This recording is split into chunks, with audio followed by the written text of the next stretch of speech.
again. So good afternoon, grade 8 learners. So for today, we will talk about the congruence test, SSS, SAS, AAS, and RHS. Okay, so let's begin with the SSS congruence test. SSS meaning side congruence test. Ano ibig sabihin nun?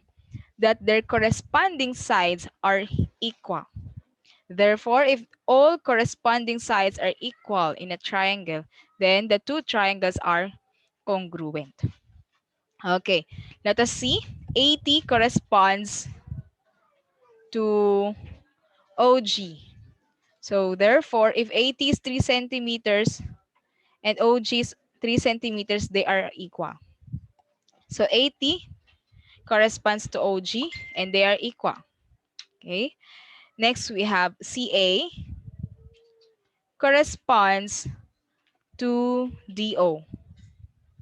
As you can see in the image, CA is also equal to its corresponding side, DO, which is also 4 centimeters.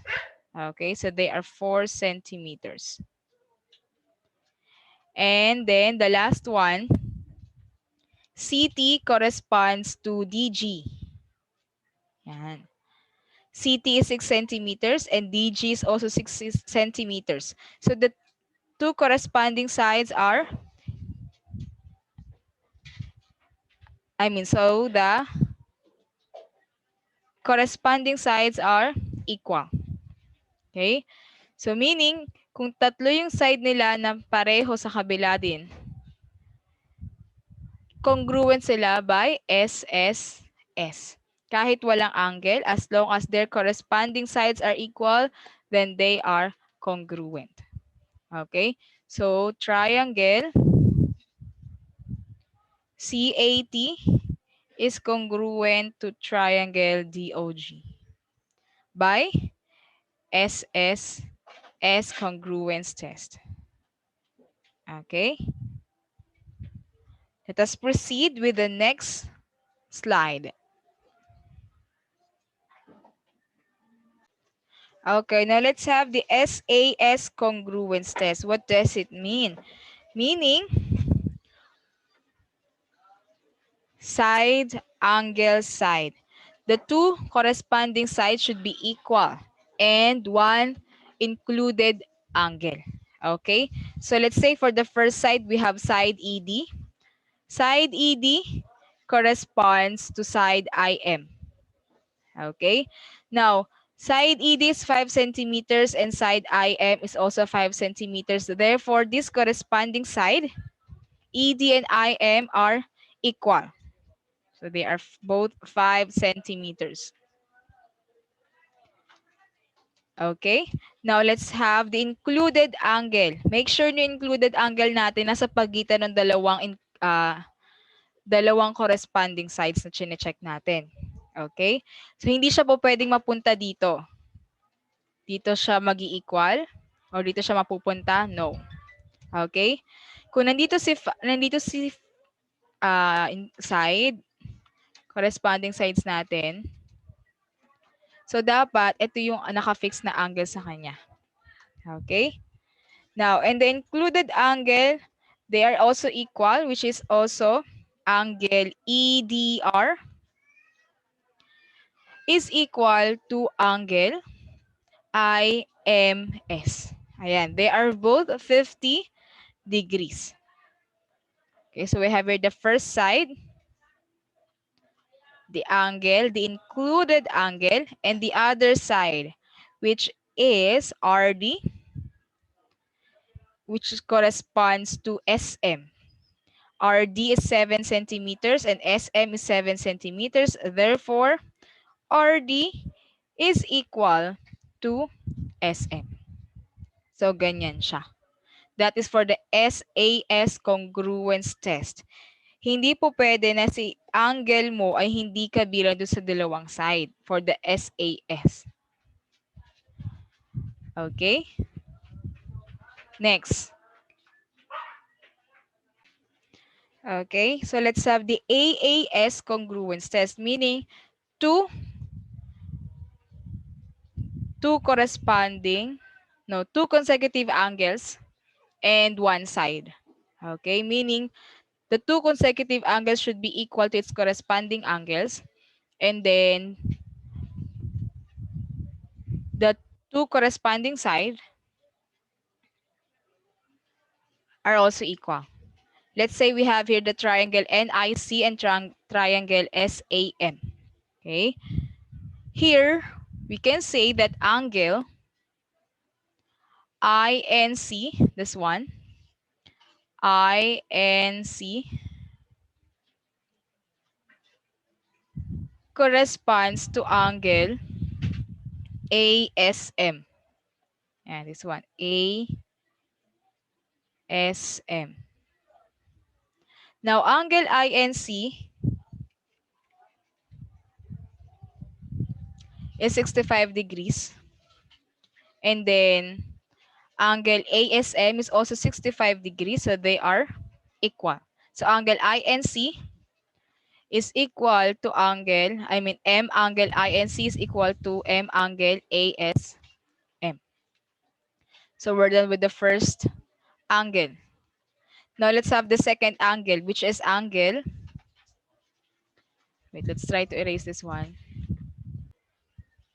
Now let's have the second angle, which is angle ICN, corresponds to angle AMS.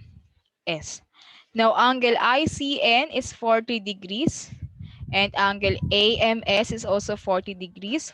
Therefore, M angle ICN is equal to M angle AMS. So the two consecutive angles are now equal. Let us now check the corresponding sides. IN here, IN corresponds to AS. Okay? Ngayon, si IN ay 5 centimeters. Si AS din ay 5 centimeters. Therefore, IN is equal to AS. So we are already done with the two angles and one side. Okay? So therefore, triangle NIC. Therefore, triangle NIC is congruent to triangle SAM because of Aas Congruence Test. Okay? Now, how about the other one? AAS is also similar with the old version of congruence test, which is also the ASA congruence test. Angle, side, angle. Okay? So we have here two consecutive angles, 65 and 40, which is also equal to this side, 65 degrees and 40 degrees. And the included side, which is 7 centimeters and 7 centimeters. So they are also equal using AAS or ASA congruence test. Now here in AAS, let me clarify that the side is not included, okay? So we can say that the two angles, if the two angles or the two corresponding angles are congruent and one not included side,